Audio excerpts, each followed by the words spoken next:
अस्सलामुअलैकुम नाज़रीन, आप देख रहे हैं हमारा YouTube channel the voice of public और मैं हूं आपका मेज़बान गाज़ी मलिक। आज मैं आपके सामने कुछ सवालात रख रहा हूं। उन सवालात के जवाब देने की कोशिश मैं भी अपने हिसाब से करूंगा और ज़्यादातर कोशिश ये रहेगी कि उन सवालात के जवाब आप खुद ढूँढें। हमारा सबसे पहला सवाल ये है कि अफ़गानिस्तान की सत्ता में बैठने वाले तालिबान की अमेरिका को धमकी। दूसरा सवाल ये है, क्या वक्त और इंसान के साथ साथ नेशनल और एंटी नेशनल की जो टर्म है उसका माने और मफ़हूम भी बदल जाता है। हमारा तीसरा सवाल है कि भारत का यूनाइटेड नेशन सिक्योरिटी काउंसिल की सदारत के बावजूद जो वहाँ प्रस्ताव पेश किया जाता है उस प्रस्ताव से तालिबान शब्द जो है वो गायब कर दिया जाता है, ये किसकी तरफ इशारा करता है। हमारा चौथा सवाल, क्या जम्मू कश्मीर के मौजूदा सियासतदान तालिबान की तारीफ़ करके या इस्लाम के बारे में बात करके मुसलमानों को लुभाने की कोशिश कर रहे हैं। और हमारा पांचवा सवाल, क्या अफ़गानिस्तान में अक़लियतों को जो हुकूक देने की बात की जा रही है जिसका ह्यूमन राइट्स तवक्को रखता है, क्या वो हुकूक अक़लियतों को, औरतों को अफ़गानिस्तान में मिल पाएंगे या नहीं।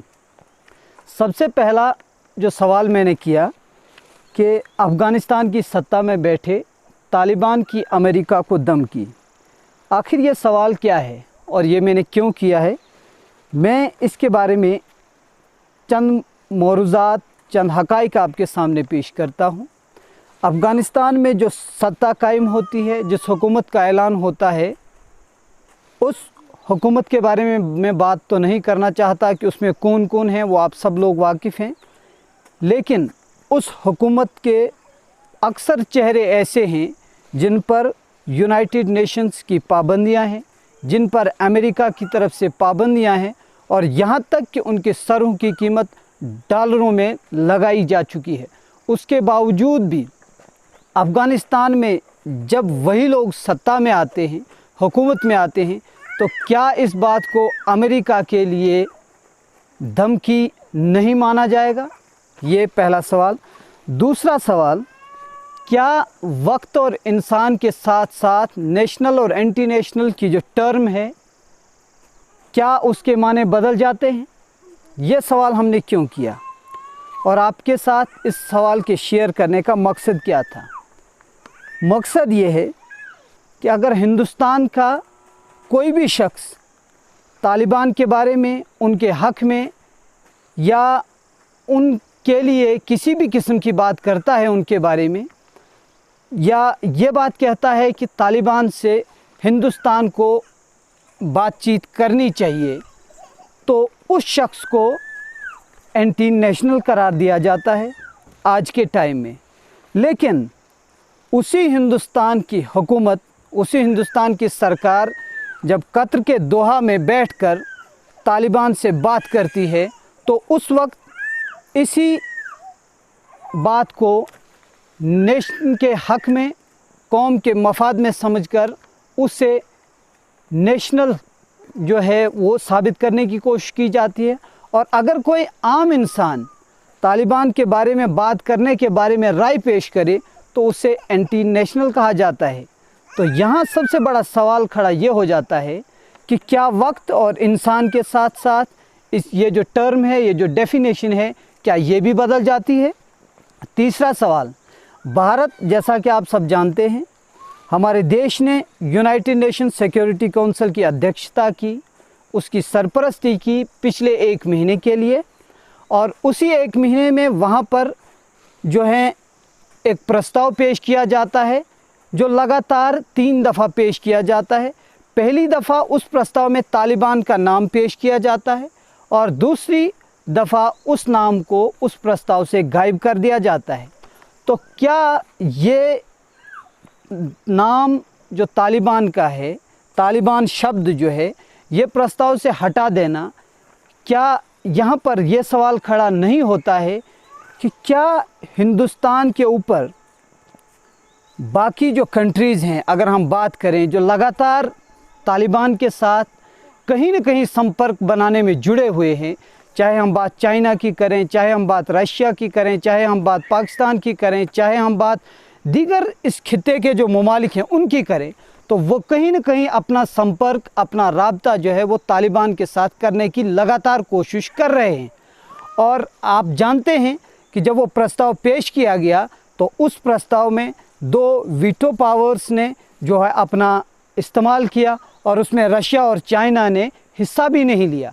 तो क्या यहाँ पर ये बात साबित हो जाती है या यहाँ से ये सवाल खड़ा होता है कि भारत के अध्यक्षता के बावजूद यूनाइटेड नेशन सिक्योरिटी काउंसिल में जो प्रस्ताव पेश किया जाता है उससे तालिबान शब्द गायब हो जाना इस बात पे दलालत करता है कि कहीं न कहीं जो इस खित्ते की ताकतें हैं या दुनिया का जो इस वक्त का बनता हुआ रुझान है, क्या वो भारत के पक्ष में नहीं है।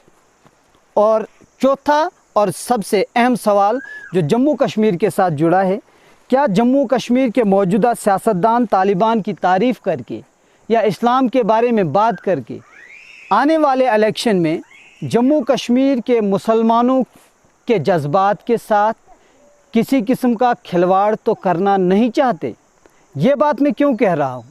ये बात कहने का मकसद सिर्फ़ और सिर्फ ये है, आप देखते होंगे लगातार जैसे कल भी फ़ारूक अब्दुल्ला साहब ने, महबूबा मुफ्ती साहिबा ने लगातार इसके बारे में बात की है और कुछ उम्मीदें भी लगाई हैं तालिबान से और कहीं इस्लामिक असूलों पर हुकूमत चलाने की ख्वाहिश भी जाहिर की है। क्या ये बात इसकी तरफ इशारा नहीं है कि जम्मू कश्मीर के सियासतदान यहाँ के मुसलमानों के जज्बात के साथ खेलना चाहते हैं और ये उनके जज्बात को समझने की लगातार कोशिश कर रहे हैं कि कहीं न कहीं तालिबान के साथ हमदर्दी जताकर यहाँ से हम अपने लिए वोट हासिल कर सकते हैं आने वाले समय की बात, क्योंकि इलेक्शन आने वाले हैं। गहमा गहमियाँ, शोर शराबा इलेक्शन के बारे में शुरू हो चुका है। 5वां और आखिरी सवाल, क्या अफ़गानिस्तान में अक़लियतों को वो हुकूक मिल पाएंगे जिन हुकूक की आस यूनाइटेड नेशंस के ह्यूमन राइट्स काउंसिल ने या पूरी दुनिया की जो भी ताकतें हैं, जो ह्यूमन राइट्स की चैम्पियन अपने आप को समझती हैं, उन्होंने जो उम्मीदें लगाई हुई हैं, क्या उन उम्मीदों को अफ़गान में मौजूदा सरकार जो तालिबान की बन चुकी है, क्या वो उनको वो हुकूक दे पाएंगे? और सबसे बड़ी बात ये कि इस्लाम ने जो हुकूक औरतों को दिए थे, क्या वाकई अफ़गानिस्तान में औरतों को वो हुकूक मिल पाएंगे या नहीं मिल पाएंगे? यहाँ पर सबसे बड़ा सवाल ये है, औरतों के हुकूक के बारे में तो बात की जाती है, लेकिन मैं एक उदाहरण के तौर पर आपको बताना चाहूँगा कि इस्लाम के अंदर औरतों के हुकूक इस्लाम ने उनको किस तरह से दिए हैं।